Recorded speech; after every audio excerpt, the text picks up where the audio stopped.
Gamay ra imong progress? Okay ra na. Kay ang importante, wala ka ni hunong.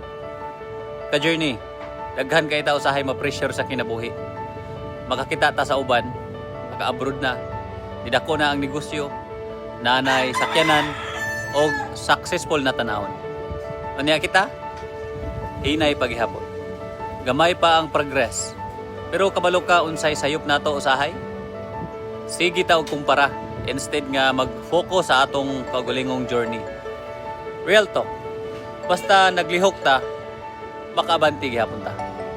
Maskin gamay nga savings, gamay nga improvement, gamay nga halin, gamay nga step. Importante, naglihok og nagpadayon ka. Sa negosyo, ka-journey, ang dagkong success, dili na kalit. Ginagmay na nga progress everyday hangtod nahimong dako. Ug ayaw kalimot ang Ginoo wala nagtan-aw kung unsa ka paspas. Tan-aw niya kung unsa ka faithful. God sees every sacrifice, every prayer, and every small step. Kung hinay, okay ra. Basta dili ka mohunong.